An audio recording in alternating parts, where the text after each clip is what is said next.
Vincent sat on the edge of his couch, staring at his phone. The thought of calling Dixie made his stomach churn, not from guilt, but from the memory of how she used to be back in the Davidson days. Dixie wasn't just a hookup girl back then, she was the one everyone trusted. She had this uncanny way of reading people, of knowing exactly what they needed to hear. She was sharp, charming, and dangerous in a way that pulled everyone toward her. The rumors about her being an escort later on, Vincent wasn't sure he believed them, or maybe he just didn't want to.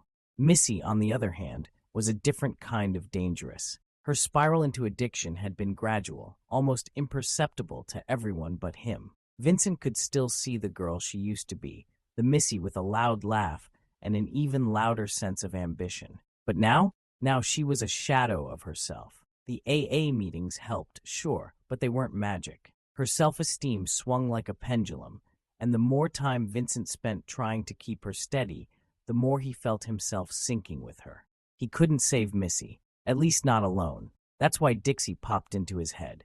He picked up his phone, scrolling through his contacts until he found her number. It was a miracle he still had it, though he wasn't sure it would even work. His thumb hovered over the call button. He thought about what he'd say. How do you ask someone you haven't spoken to in years for a favor, especially someone with Dixie's reputation?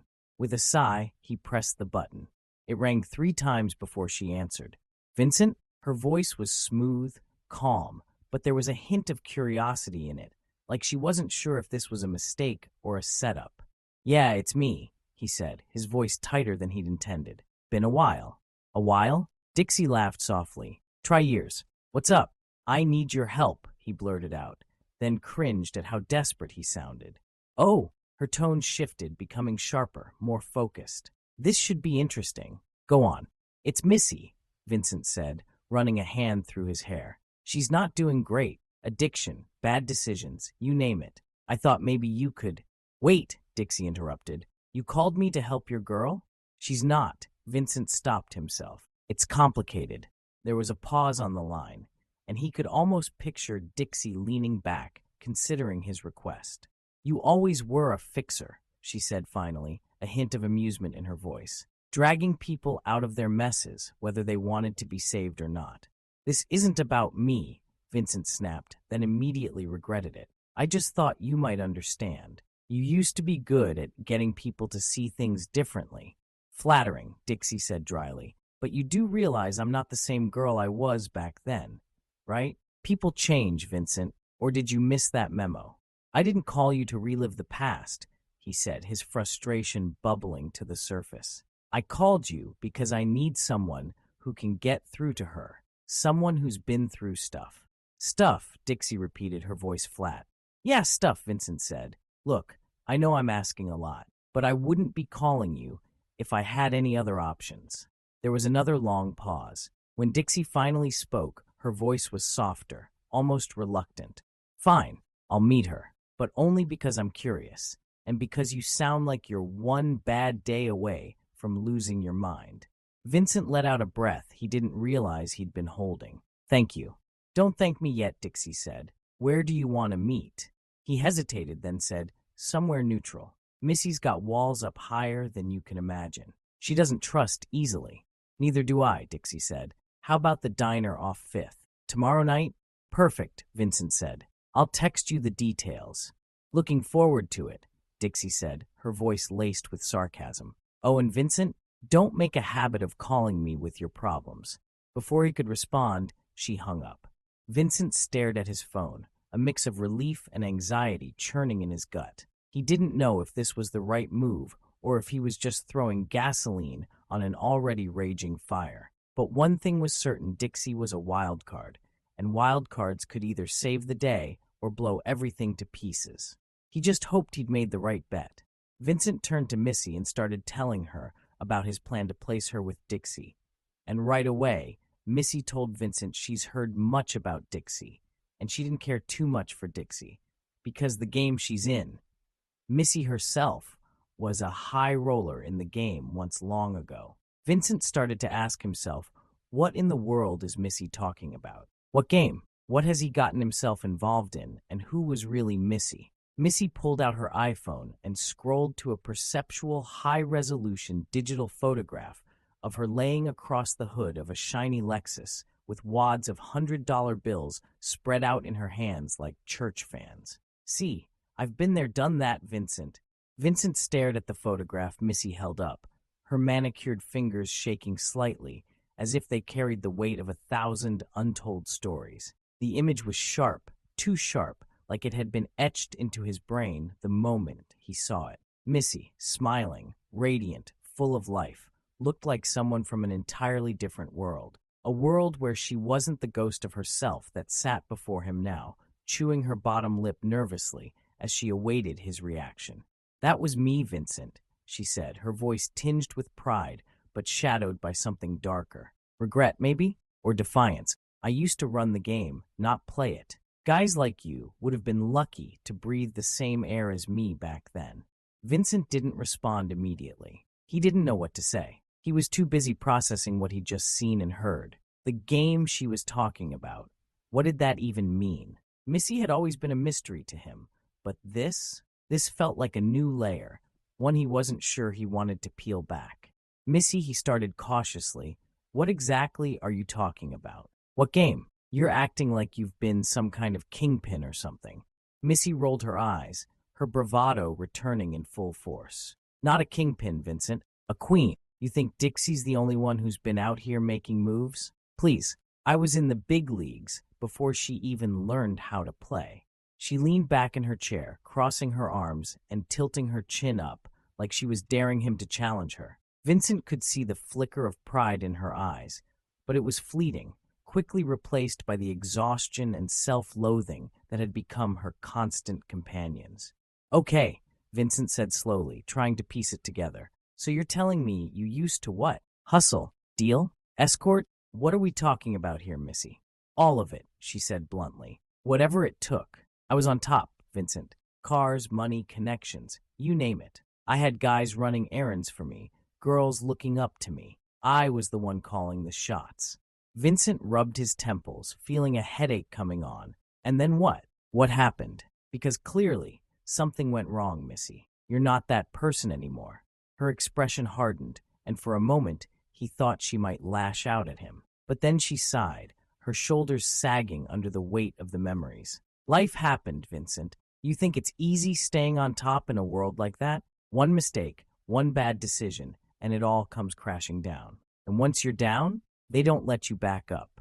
Her voice cracked on the last word, and for the first time, Vincent saw her vulnerability laid bare. He wanted to reach out, to comfort her, but he knew better. Missy wasn't the type to accept pity, even if she desperately needed it. "So this thing with Dixie," she said, narrowing her eyes at him. "You really think she's gonna save me? She's just another version of what I used to be. And trust me, Vincent, girls like her, they don't save anyone but themselves." Vincent swallowed hard, her words hitting him like a punch to the gut. He had thought Dixie might be the answer, the lifeline Missy needed to pull herself out of the darkness. But now he wasn't so sure. Was he just setting Missy up for more disappointment? Or worse, for a confrontation that could blow up in both their faces?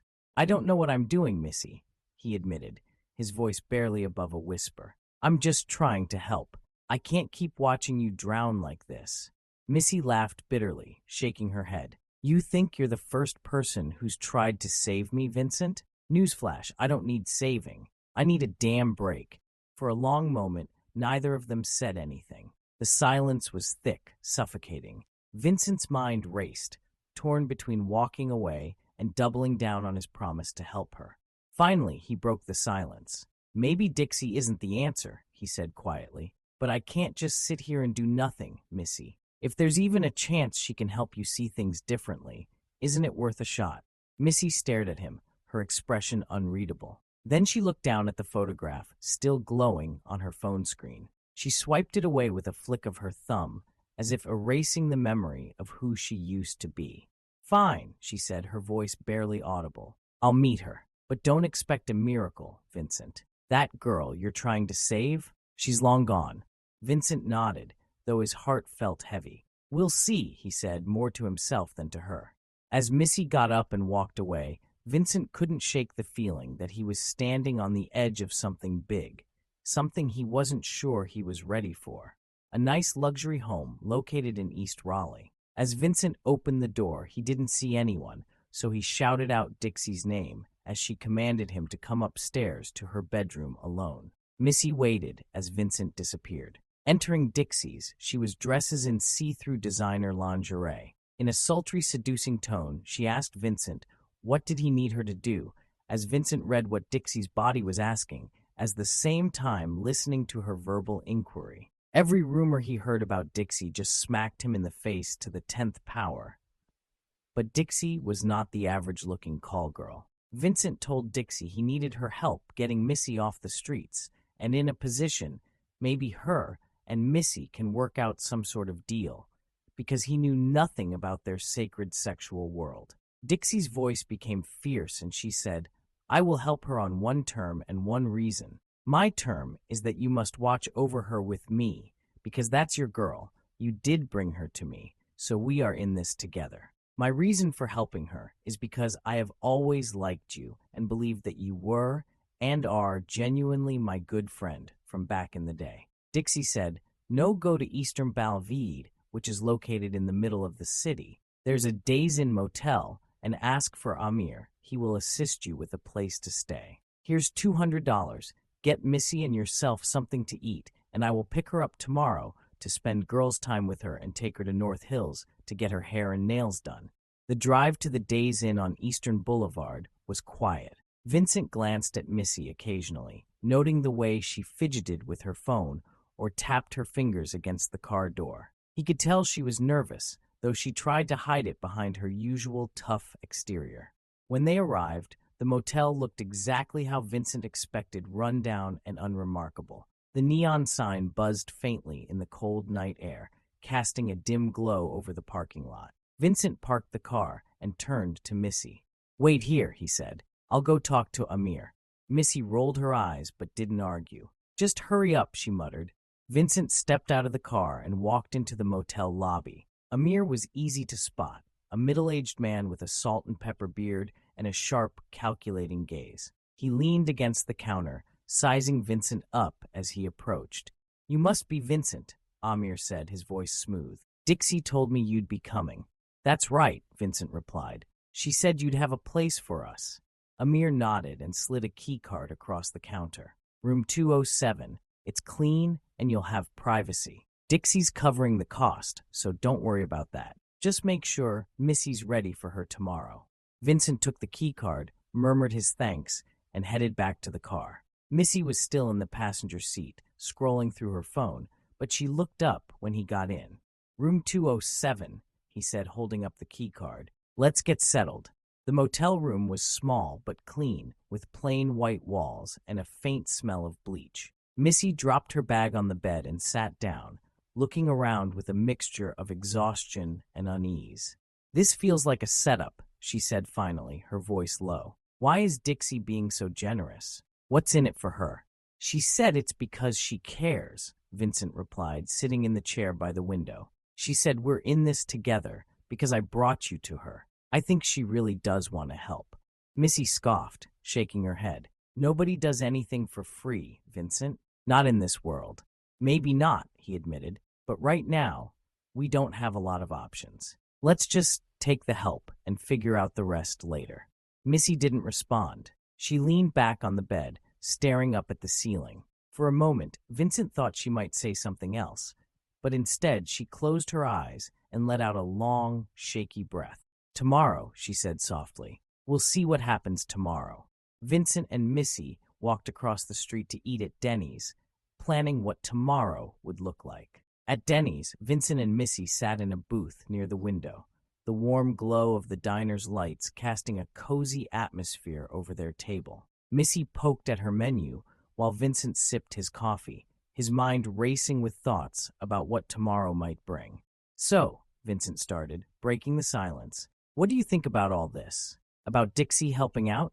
Missy sighed, setting her menu down. "I don't know, Vincent. I'm not used to people doing things for me without expecting something in return. Dixie's nice and all, but I can't shake the feeling that there's more to this." Vincent nodded, understanding her skepticism. Look, I don't know all the details of why she's doing this either, but she's offering us a way forward. Maybe this is our shot to get things back on track. Missy looked out the window, her expression unreadable. Maybe. Guess I'll find out tomorrow. The waitress came by to take their orders. Vincent went for the classic bacon and eggs, while Missy ordered a stack of pancakes with extra syrup. They ate in relative silence, occasionally exchanging thoughts about what Missy and Dixie might do the next day. By the time they finished, Missy seemed a little more relaxed, the food and Vincent's steady presence grounding her. After dinner, they walked back to the motel, the night air crisp and quiet. Once inside, Missy flopped onto the bed, letting out a deep sigh. "You really think this is going to work?" she asked, staring up at the ceiling. "I think it's a start," Vincent replied, leaning against the dresser. "That's all we can ask for right now."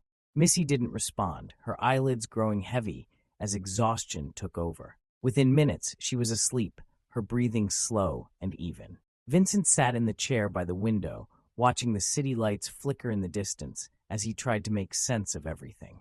The next morning, the sound of a car horn outside woke Vincent. He peeked through the curtains to see a sleek black SUV parked out front, Dixie in the driver's seat. She waved when she spotted him, her bright red nails catching the sunlight. "She's here," Vincent said, nudging Missy awake. Missy groaned, rubbing her eyes. "Already? Damn, she's punctual."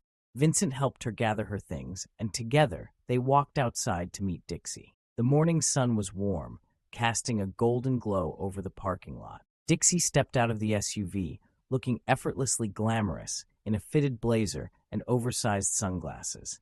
"Good morning," Dixie said with a wide smile. "You ready for some girl time, Missy?" Missy hesitated for a moment, then nodded. "Yeah, I guess so." "Good," Dixie replied, her tone brisk but friendly. "We've got a full day ahead of us. North Hills first. Hair, nails, maybe some shopping if we have time. Let's get you looking and feeling like the queen you are." Missy gave Vincent a quick glance, her eyes uncertain. He gave her a reassuring nod. "I'll be here when you get back," he said. "Go have fun." Dixie wrapped an arm around Missy's shoulders and led her to the SUV. As they drove away, Vincent watched until the car disappeared from sight. He felt a strange mix of relief and nervousness. Dixie's confidence gave him hope, but he couldn't shake the feeling that this was only the beginning of something much bigger. For now, all he could do was wait and see. Vincent showered, grabbed breakfast, and hit the books. He was in the midst of his final semester and was set to walk across the stage in 90 days, counting. He studied diligently for hours. Vincent looked up from his stack of textbooks, startled by the sound of the door slamming open. His first instinct was to scold Missy for interrupting his study session, but the sight of her froze the words on his tongue. She stood in the doorway, glowing with confidence, her hair styled to perfection, nails painted a sleek crimson, and a wardrobe that screamed luxury.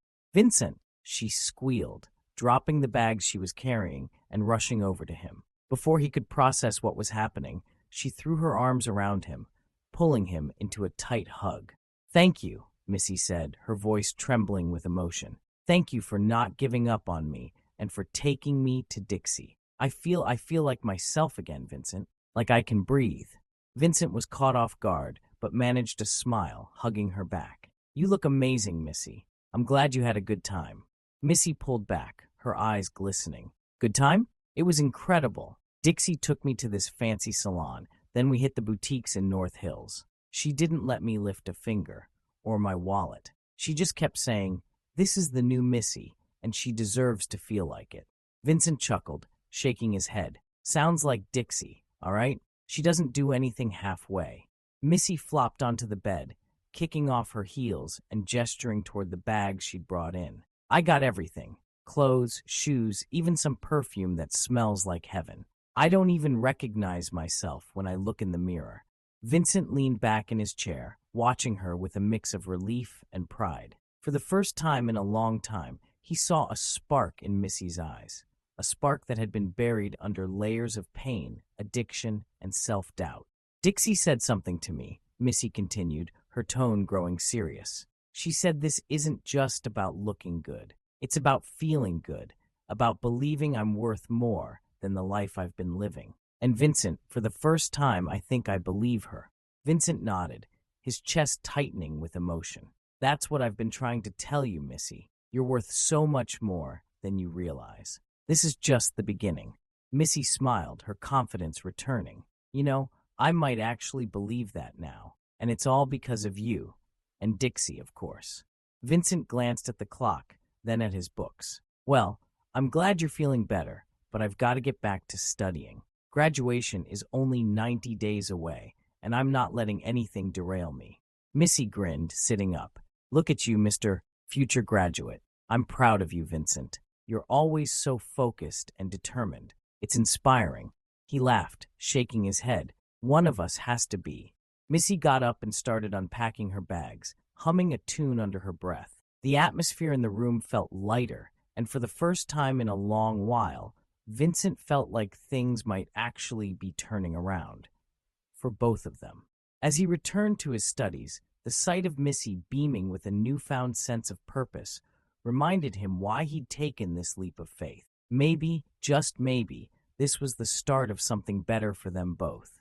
Days blurred into one another as Vincent and Missy fell into a routine that neither of them fully acknowledged was unsustainable. Vincent buried himself in his books, trying to keep his mind off the growing list of problems they were facing. Missy, meanwhile, busied herself with makeup tutorials, endless phone calls to old friends, and ordering takeout as if it were the only thing keeping her grounded. The room filled with the smell of fast food containers and the faint sound of Vincent flipping through his textbooks. The first few days, they didn't think much of Dixie's absence. She was busy, they assumed, and would be back any moment. But as the days stretched into nearly a week, Vincent started to feel a gnawing sense of unease. Have you heard from Dixie? Vincent asked one night as Missy was scrolling through her phone, lying on the bed surrounded by shopping bags. Missy shook her head, barely looking up. Nope, she's probably busy. You know how she is. Vincent frowned, leaning back in his chair. She said she'd help us, and now she's disappeared. The room bill's overdue, Missy. We don't have any more money. Missy sighed, putting her phone down. What do you want me to do about it, Vincent? It's not like I can pull cash out of thin air. I don't know, Vincent replied, rubbing his temples. But we need to figure something out. I can't focus on school with this hanging over my head. Missy sat up, crossing her arms. Maybe you should call Dixie. She likes you, remember? Maybe she'll actually pick up for you.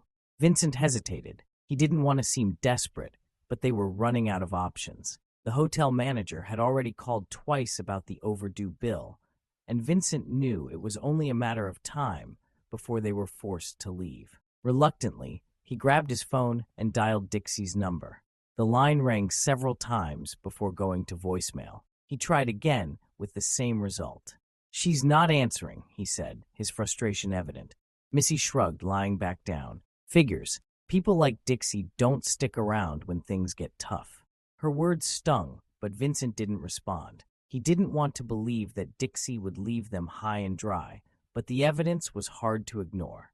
The next morning, they were woken up by a loud knock at the door. Vincent opened it to find the hotel manager standing there, arms crossed and a stern look on his face. Mr. Moore, the room bill is overdue by 4 days. If payment isn't made by noon, we'll have to ask you to vacate. Vincent nodded, swallowing the lump in his throat. I understand. We'll figure it out. When the manager left, Vincent turned to Missy, who was watching from the bed. We're out of time, Missy. We need to come up with a plan. Missy looked at him, her usual confidence replaced by a flicker of vulnerability. What do you suggest? Vincent sat down beside her, trying to think. I don't know yet, but we can't keep waiting for Dixie. We're on our own now. Missy nodded slowly, the reality of their situation finally sinking in. For the first time in days, she seemed to take things seriously. Okay, Vincent, let's figure this out together. As they sat there, brainstorming ways to scrape together enough money to get through the week, Vincent couldn't shake the feeling that they were at a crossroads. Whatever happened next would either make them stronger or break them entirely.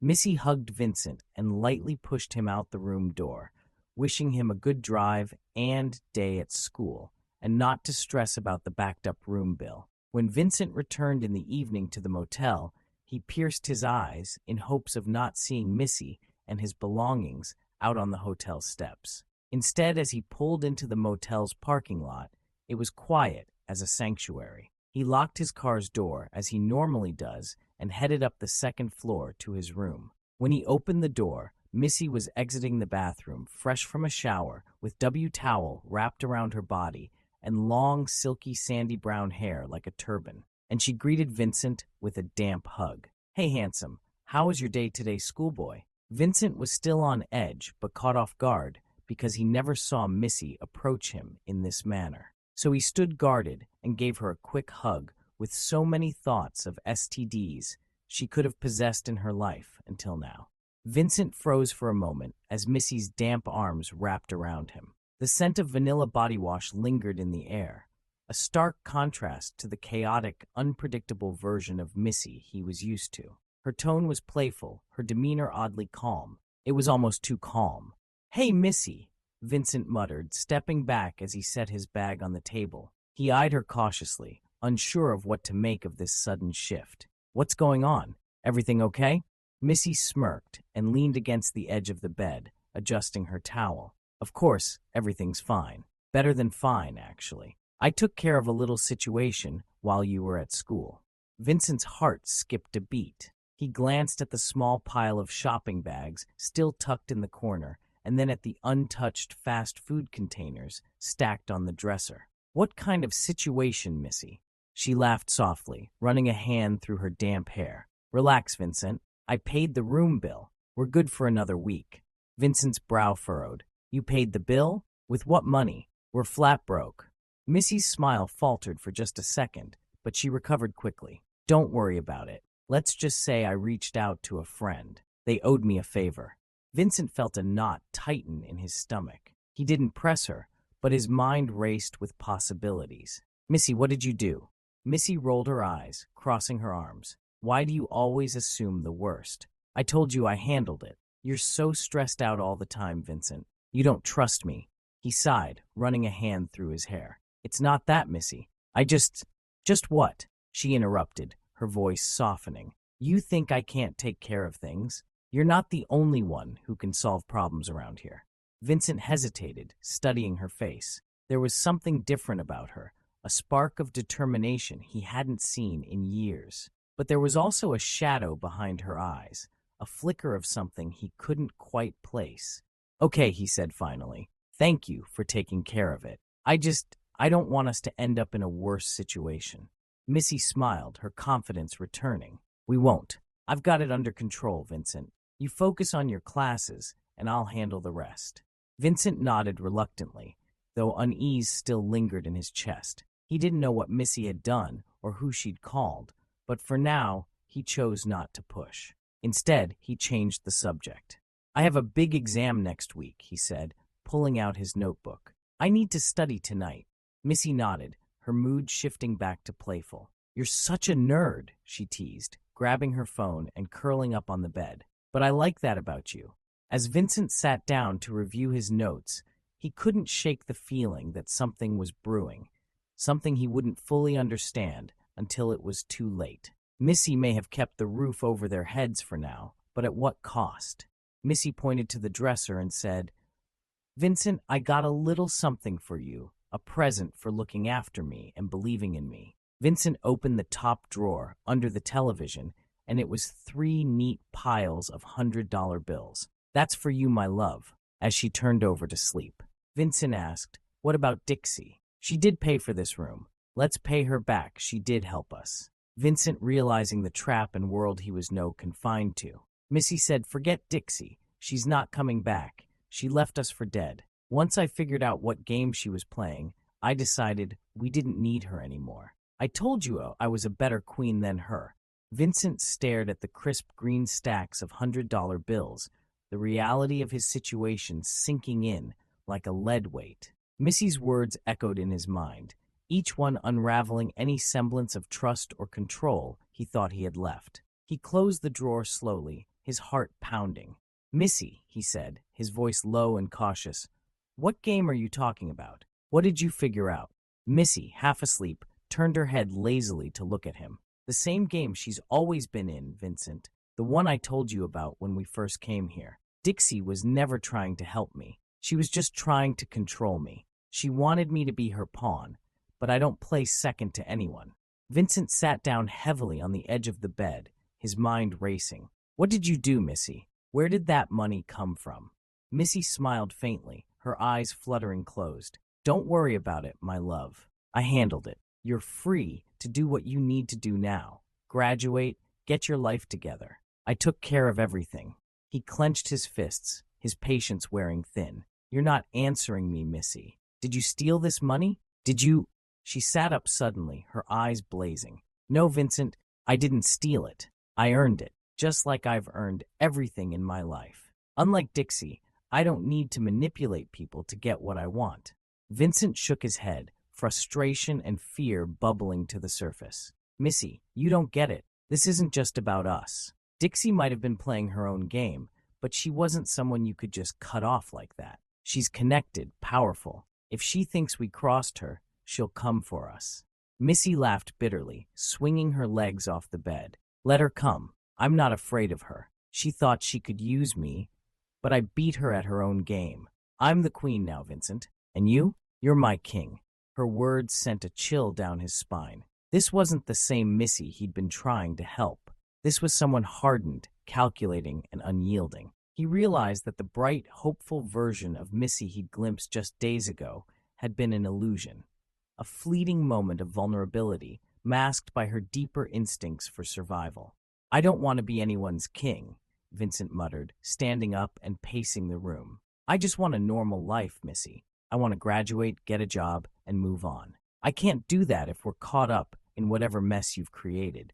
Missy stood, walking over to him and placing a hand on his chest. Vincent, she said softly, her tone almost tender. I did this for us, for you. Don't you see? We don't need Dixie or anyone else. We have everything we need now. He stepped back, her touch feeling more like a chain than comfort. This isn't what I wanted, Missy. This isn't how I wanted to live. Her expression hardened again. Then maybe you shouldn't have brought me to Dixie in the first place, she snapped. You think you're better than this? Better than me? You're just as much a part of this as I am. Vincent looked at her, the woman he thought he could save, and realized she might have been right. In his desperation to help her, he had brought himself into a world he barely understood, a world where loyalty was a weapon and survival meant sacrifice. He turned away, grabbing his keys and heading for the door. I need some air, he muttered, not waiting for her response. As he walked down the motel's dimly lit hallway, he wondered if he could ever truly escape this tangled web, or if he was already too far gone to find his way back. A month had passed, and like clockwork every evening, Vincent returned from school. He had pile after pile of $100 bills neatly layered waiting for him. The money started becoming a burden to hide it because there was nowhere to put it in the room, so Vincent had to carry it out with him every morning on his way to class and hide it in his ran-down white 2002 two-door Monte Carlo. Vincent's life had taken a surreal turn, one he never imagined as he entered his final semester. Each evening, the piles of $100 bills awaited him like a cursed offering, neatly stacked on the dresser under the flickering motel television. The sheer volume of cash, once a symbol of relief, now felt suffocating. He could barely think about his studies, distracted by the looming paranoia of someone discovering the money or asking questions he couldn't answer. The cramped motel room was no longer just a place to crash after class, it had become a fortress of anxiety. Every drawer and cabinet seemed to overflow with bundles of cash, and with no bank account that could reasonably explain such deposits, Vincent had no choice but to carry the surplus with him. Each morning, he stuffed his backpack with as much as it could hold, carefully avoiding the prying eyes of other motel residents as he made his way to his beat-up white 2002 two-door Monte Carlo parked in the far corner of the lot. The Monte Carlo, a car he once saw as a symbol of his independence, now doubled as a makeshift vault. He stashed the money under the seats in the glove box and even inside the trunk's spare tire compartment. But the car, with its peeling paint and a rattling engine that screamed neglect, seemed like the least secure place to keep a small fortune. He couldn't shake the fear that someone might break into it, or that it might randomly decide to die on him, leaving all that money stranded and vulnerable. Missy, on the other hand, was thriving in her newfound role as a self-proclaimed queen. She seemed oblivious to the weight of their situation, spending her days shopping, socializing, and maintaining her appearance as though they were living in luxury. Each night, she greeted Vincent with her trademark charm, brushing off his concerns with a flippant wave of her manicured hand. "You worry too much, schoolboy," she'd say, lounging on the bed in her designer lingerie. "Nobody's coming for us. Dixie's gone, remember? It's our time now." But Vincent wasn't so sure. Dixie's silence had been unnerving. He'd heard nothing from her in over a month.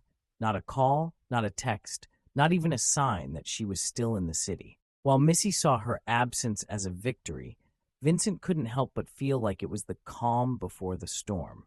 One afternoon, after a grueling day of classes, Vincent found himself parked on the edge of campus, staring blankly at the dashboard. His Monte Carlo, stuffed with cash, felt like a ticking time bomb. He ran a hand through his hair, trying to calm his nerves, but the weight of everything, school, the money, Missy, was pressing down on him. He thought about his future, the life he'd been working so hard to build. Was it worth it? Was this mountain of cash, this dangerous game they were playing, going to destroy everything he'd dreamed of? As he sat there, lost in thought, his phone buzzed. It was a message from Missy. "Don't be late tonight, love. Got a surprise for you." Vincent sighed, tossing the phone onto the passenger seat. A surprise, just what he needed. Shaking his head, he started the engine and drove back to the motel, dreading what awaited him behind that familiar, creaky door. When Vincent returned to the motel that evening, he immediately noticed something was different. The flickering yellow glow of the vacancy sign outside felt unusually eerie as he climbed the stairs to their second-floor room. The hallway was unusually quiet, the air heavy with a tense kind of anticipation. He unlocked the door and pushed it open, bracing himself for whatever surprise Missy had planned this time. The first thing he noticed was the smell. Fresh flowers mixed with a faint, expensive perfume that clung to the air. The room, normally cluttered with takeout bags, shopping hauls, and scattered makeup, had been transformed. Candles were lit and placed around the room, their warm glow bouncing off the walls. The bed was covered in a plush crimson throw, with rose petals scattered across it like a scene from a romance movie. Missy sat in the center of the bed, dressed in a sleek, shimmering black dress that hugged her curves, her hair swept elegantly to the side. Her makeup was flawless, her lips painted in a bold red that matched the petals around her. In front of her, on the small motel table, sat a chilled bottle of champagne in a bucket of ice and 2 glasses. "Well, don't just stand there, schoolboy," Missy purred, flashing him a smile that was equal parts charm and mischief. "Come in. We're celebrating." Vincent's stomach sank as he stepped inside and shut the door behind him. "Celebrating what?" he asked cautiously, glancing around the room. Missy gestured dramatically to the dresser, where yet another pile of $100 bills was stacked.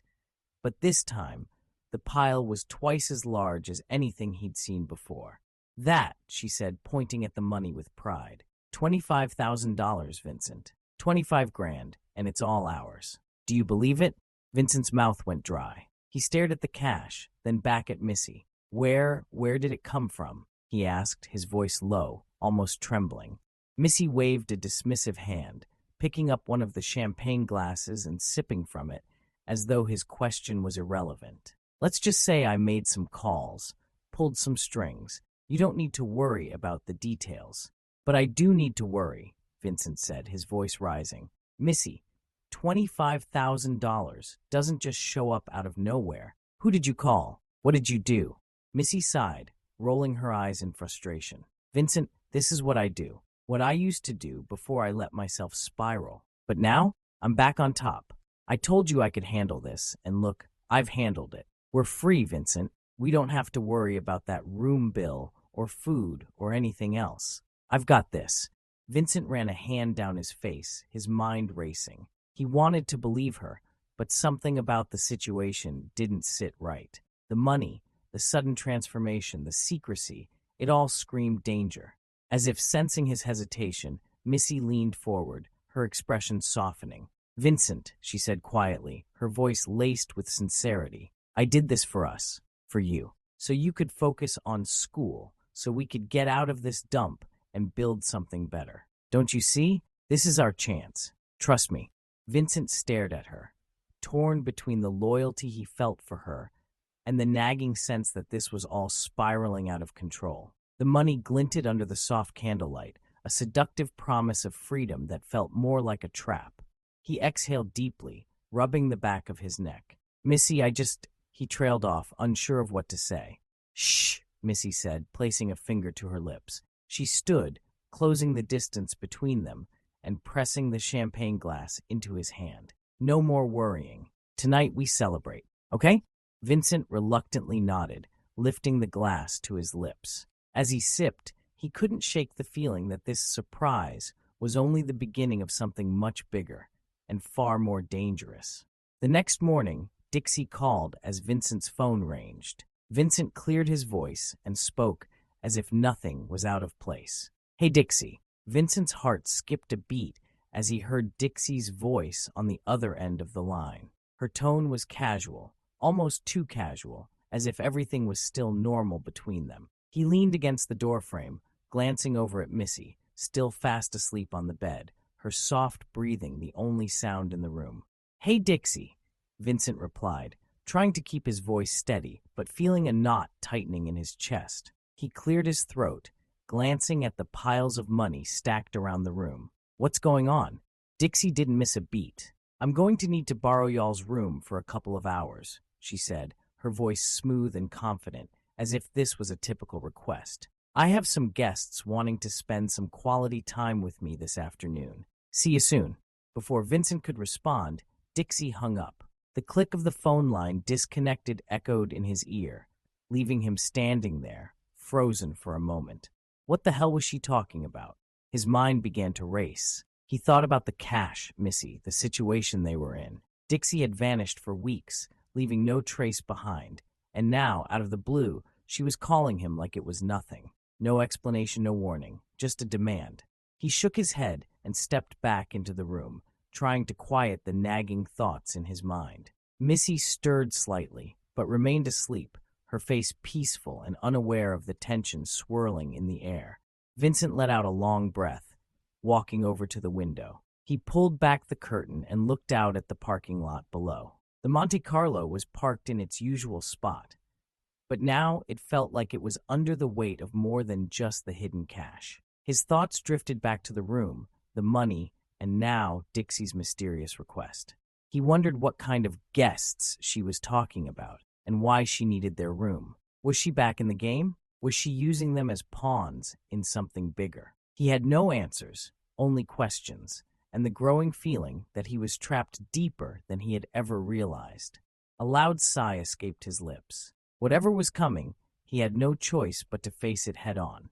He turned back to Missy, still asleep, unaware of the storm brewing just beyond the door. For now, he would play along. But deep down, Vincent knew that things were starting to unravel. The web they were tangled in was only getting tighter. Vincent hid the $25,000 in the Monte Carlo and woke Missy up.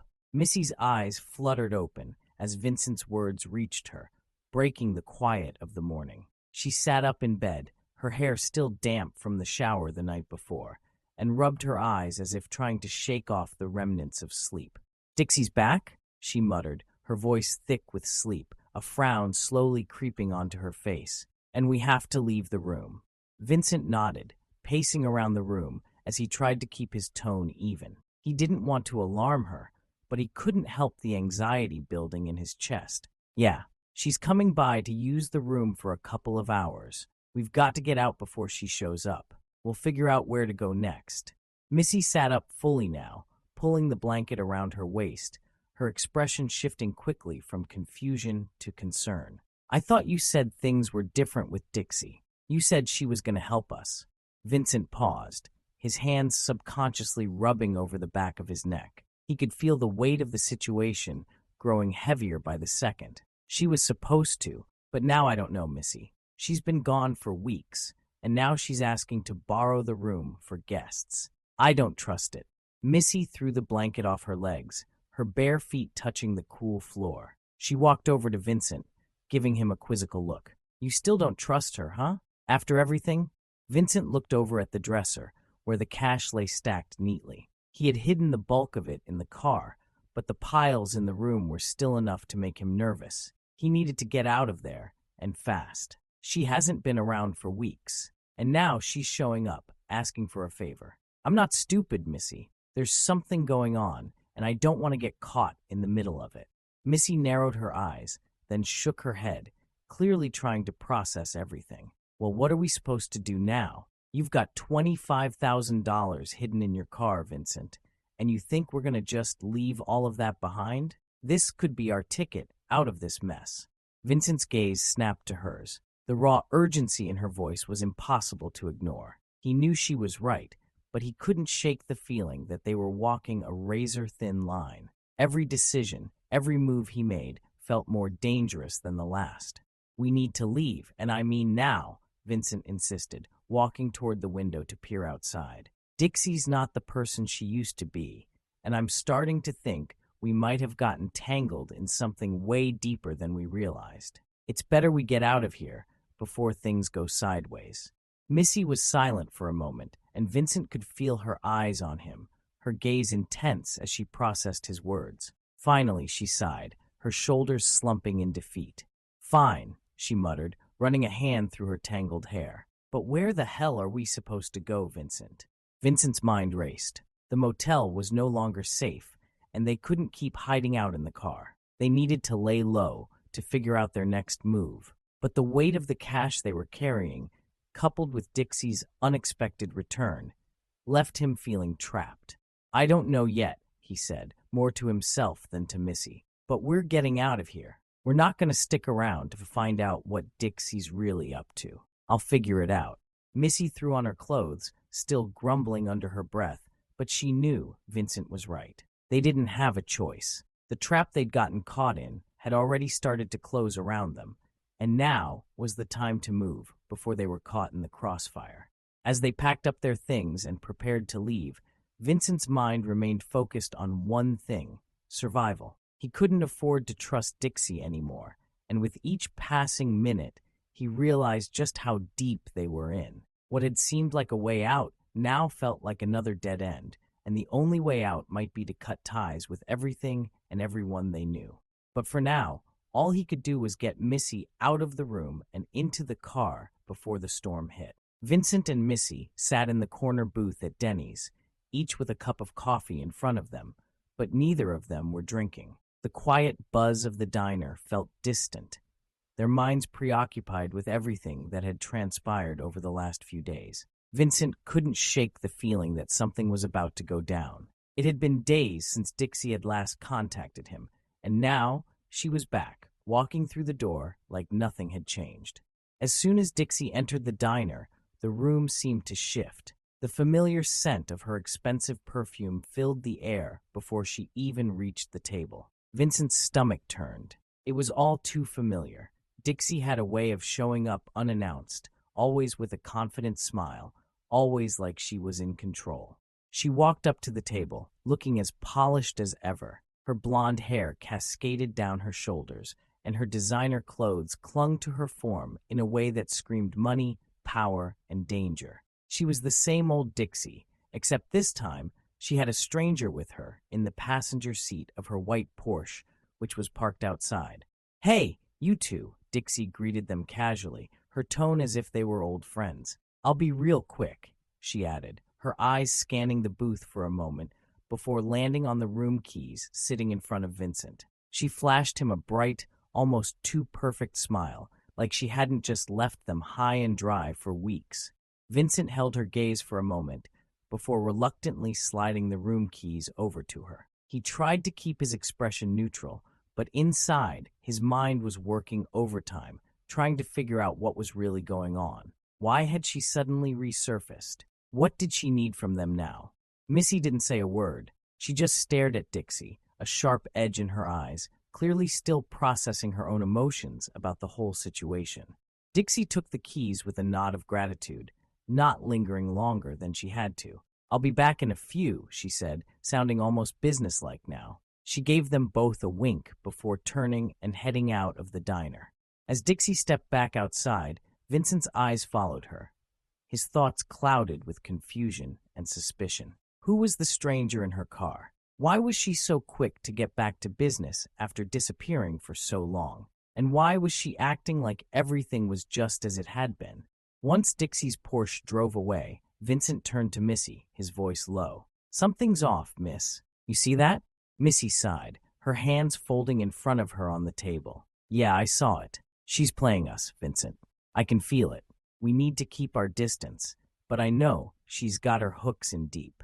Vincent looked out the window at the passing cars, his mind racing. They couldn't afford to get caught in the crossfire of whatever game Dixie was playing, but he also knew they needed answers. Without them, they would be stuck, unable to move forward.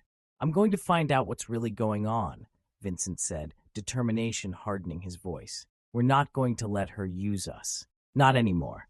Missy nodded, though she still seemed uncertain about everything. "Just be careful, Vincent. Whatever it is, it's bigger than us. Don't get too deep in it." Vincent's mind was already made up. He wasn't going to let Dixie control their fate. Not again.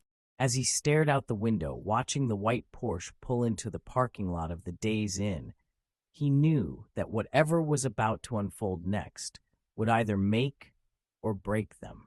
Vincent stepped into the room first, his eyes scanning the familiar space. It looked the same, clean, neat, and orderly, almost too much so. The bed was freshly made, the towels folded neatly, and the trash had been taken out. It was as if someone had been here, tending to every detail, making sure everything was in place. It could have been room service, but he knew better. This was Dixie's doing. Missy followed behind him, her eyes a little vacant as she took in the room. For a moment, she didn't say anything, just standing in the doorway, as if unsure whether to step in. Vincent knew her well enough by now to recognize the signs. She was slipping back into her old habits, her depression creeping back like an old, familiar shadow. "Looks like she did a little cleaning for us," Vincent said, trying to break the silence. His voice was casual, but his mind was anything but. He couldn't ignore how much had changed in the last few days, especially in Missy. She had been off, more distant, quieter, less engaged. He had noticed it the moment Dixie had returned. Missy didn't respond right away. She stepped into the room, her gaze lingering on the bed, then to the dresser, and finally to the window. Her shoulders slumped slightly, and Vincent could tell she wasn't really seeing any of it. She was somewhere else, caught up in the waves of her own thoughts.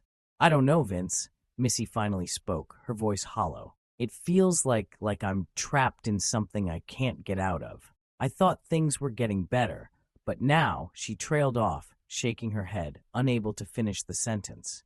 Vincent stood there watching her, his heart sinking. He had hoped that bringing her out of the old world, getting her away from all the things that had held her down before, would help her. But now he could see that it was only temporary. The darkness of her past was creeping back in, and it was taking hold of her again.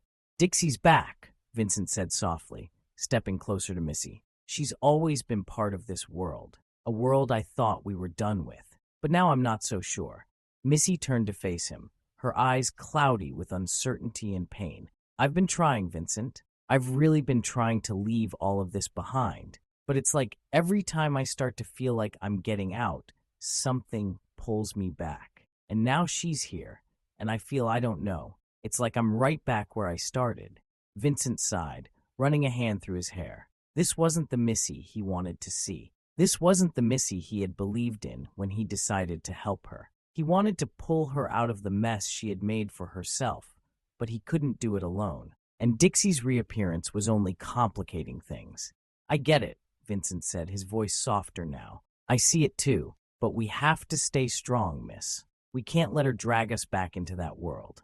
Missy's lips trembled as she nodded, but Vincent could see the doubt in her eyes. She was fighting a battle inside herself, one that Vincent couldn't fight for her. He wished he could take all of her pain away, make everything right, but he knew that wasn't how it worked. She had to want it for herself, just like he had to want a way out of this tangled mess they had found themselves in. Vincent walked over to the bed, sitting down heavily on the edge. He needed a plan, something solid that would get them both out of this life for good. He couldn't keep going around in circles, always reacting to what Dixie or Missy or anyone else did. He needed control, and he needed to find a way to break free. "I'm not giving up on you," Vincent said firmly, looking up at her. "But you've got to start fighting with me, Missy. I can't do this alone." For a moment, Missy said nothing, but the way her gaze softened just a bit made him believe she was still there. There was still a flicker of hope, even if it was small. "I'll try," Missy whispered, her voice barely audible. Vincent nodded, reaching over to squeeze her hand. "That's all I'm asking. We'll figure this out, together." But in the back of his mind, doubts lingered. Dixie had re-entered their lives like a storm, and Vincent wasn't sure if they could weather it. But one thing was certain, he couldn't give up on Missy, not now. They were in this together, even if it meant facing whatever darkness lay ahead. As the evening wore on, the silence between them deepened. The weight of everything that had happened hung heavy in the air, and neither of them knew what tomorrow would bring. But Vincent made a promise to himself he wouldn't let them fall back into that old world, not without a fight.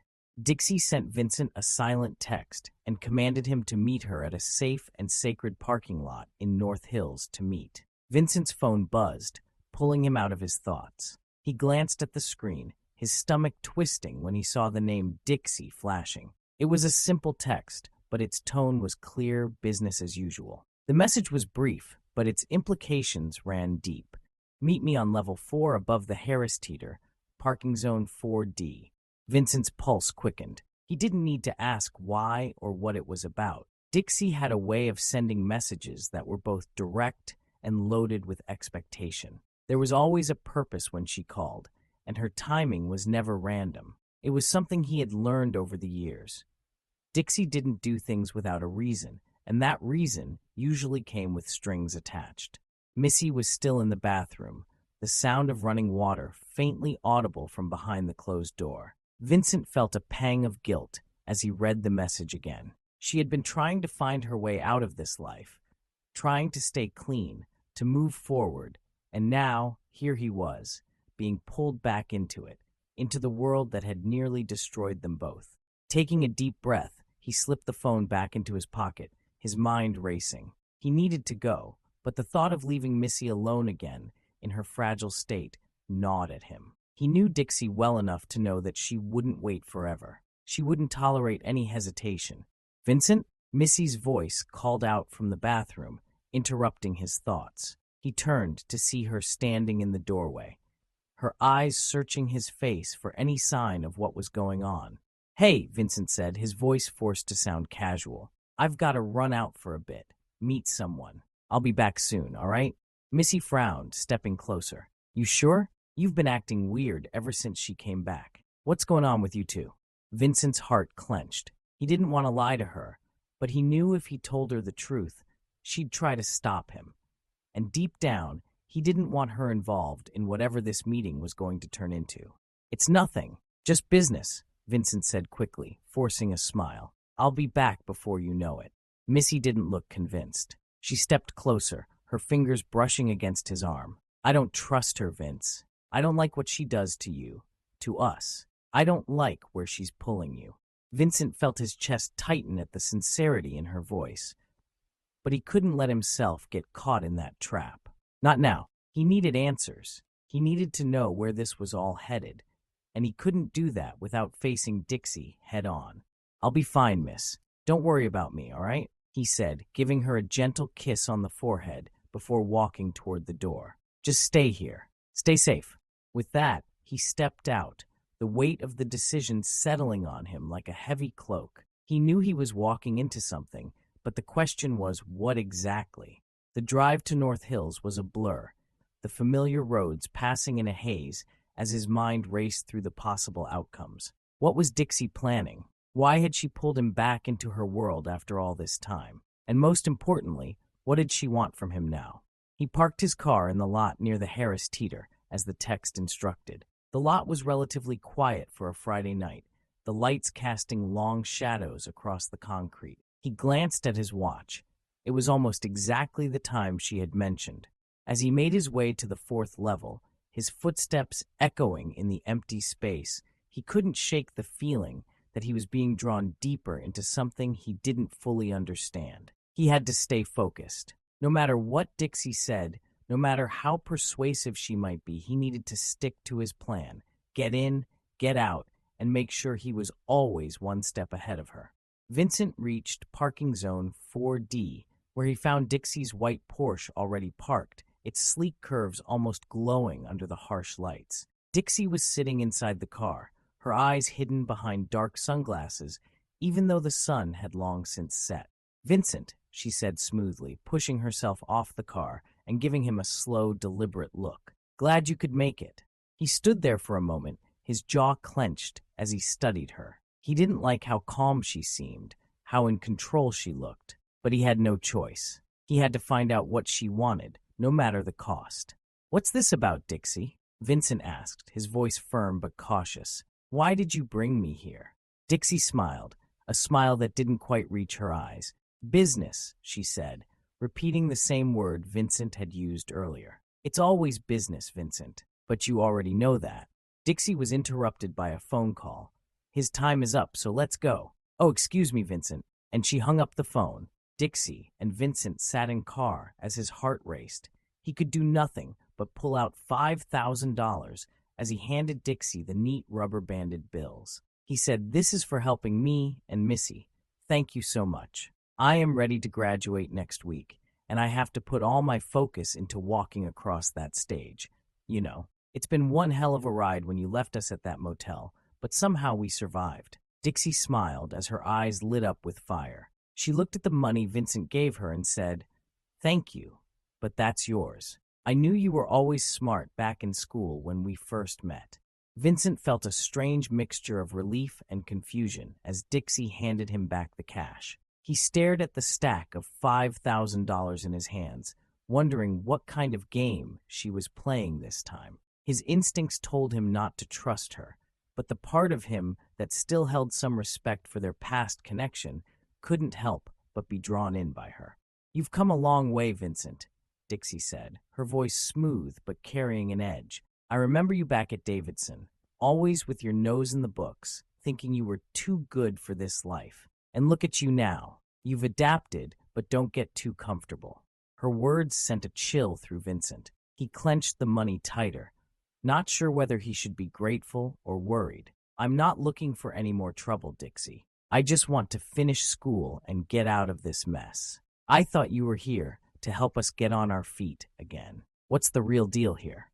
Dixie's lips curled into a smile, but it wasn't the kind of smile that reassured him. It was the kind of smile that made him feel like a pawn in a game that he couldn't quite understand. "I am helping you, Vincent," she said, her voice low and almost hypnotic. "But you need to understand something. We all have our roles to play. Missy's got her role, you've got yours, and I've got mine. You've always been good at figuring things out, but there's a part of you that's still a little naive. You think you can walk away from all this with your degree and a clean slate, but it's never that simple. It never is." Vincent swallowed hard, the weight of her words sinking in. He hadn't realized it at first, but now he saw it. Dixie wasn't offering him a way out. She was pulling him deeper into something he had no intention of being a part of anymore. He looked at the money in his hands once more, and then back at Dixie, trying to keep his composure. "I didn't want this life, Dixie. I wanted something better, for me and for Missy. I just want to leave it all behind." Dixie chuckled softly, a sound that seemed to echo in the quiet car. "You think it's that easy? You think you can just walk away like you're done with all of this? The past doesn't work that way, Vincent. It has a way of creeping back in, no matter how far you try to run." Vincent's heart pounded in his chest. He could feel the weight of her words, the gravity of the situation sinking in with every passing second. He had thought he could escape, that he could finish school and leave this life behind him. But now he wasn't so sure. Dixie leaned back in her seat, her eyes glinting in the dim light. You know, I always did like you, Vincent. You were smart, ambitious. You had dreams. But dreams don't always come true, do they? Vincent shook his head, trying to push down the rising panic. I'm not like you, Dixie. I don't want this life. I won't let it pull me back in. Dixie's smile widened, and for a moment, Vincent could see the full force of her cold, calculating nature. We'll see about that, but for now, enjoy the graduation. Get your little moment. After all, it's not every day you get to cross that stage. But don't forget who got you there, Vincent. And don't forget that there's always a price to pay. Vincent's breath caught in his throat as he heard her words, and he realized then just how tangled he was in this web that Dixie had woven. He had thought he was free, thought he could escape, but it seemed that the price for freedom was far higher than he had imagined. With a heavy heart, Vincent placed the $5,000 on the seat next to him, his fingers trembling slightly as he let go. I'll figure this out, he said, though he wasn't sure if he was speaking to Dixie or to himself. Dixie's eyes followed his every move, a knowing look in her gaze. You always do, Vincent. You always do. As she started the engine, Vincent sat there for a moment, feeling the weight of everything that had just transpired. He had been handed a gift, but he realized too late that it came with a cost he hadn't fully understood. And as the night stretched on, he couldn't shake the feeling that his journey was far from over. In fact, it had only just begun. As Dixie looked at Vincent with her seductive eyes, the back door opened and the finest woman Vincent ever saw slipped into the back seat behind him. The female was sweet. The perfume was tantalizing as she started telling Dixie about her 30-minute experience she just left upstairs in the wealthy, luxury, tight airbox condos. Vincent sat there, frozen for a moment, as the woman's perfume seemed to linger in the air, intoxicating and overwhelming his senses. The woman in the back seat was nothing short of stunning, her presence almost magical, like something out of a dream. She flashed him a quick smile as she handed him the stack of cash, her fingers brushing against his in a way that sent a shiver down his spine. Don't worry, honey, she said with a soft, sultry voice. You'll get used to this life. It's just a matter of time. Vincent's hand shook as he took the money from her. His mind was racing, trying to make sense of everything that had just happened. He didn't know this woman, yet here she was handing him cash as if it was the most normal thing in the world. He glanced at Dixie, who was still smiling at him with those eyes that spoke of danger, manipulation, and a world he was only beginning to understand. Dixie turned toward him, leaning over with a playful smirk. Hey, Pimp Daddy, she said, planting a kiss on his cheek, one that was both affectionate and possessive. See you soon, she added, her tone leaving no room for argument. Vincent's heart pounded in his chest as he opened the car door and stepped out, the weight of the money still in his hands. He wasn't sure whether he should feel honored, disgusted, or completely lost. The cold night air hit him as he closed the door behind him, the sound of the Porsche's engine fading as it drove off into the distance. He stood there, staring at the stack of cash in his hand, a reminder of everything he had gotten involved in. It wasn't supposed to be this way. He hadn't asked for any of this. The woman, the cash, the kiss, it all felt like a game to Dixie, a game Vincent had unknowingly been playing from the moment he'd gotten involved. And now, the price of that involvement was becoming clearer with every passing moment. He looked around, feeling the weight of the night pressing down on him. He'd been trying to escape this life, trying to build a future, but somehow it always managed to pull him back in. He'd thought that graduating, finishing school, would give him the freedom he'd been craving, but the reality was far different. As Vincent walked away, he couldn't shake the feeling that he was trapped in a world he couldn't escape, no matter how hard he tried. Every step he took seemed to lead him further down a path he wasn't sure he could get off of.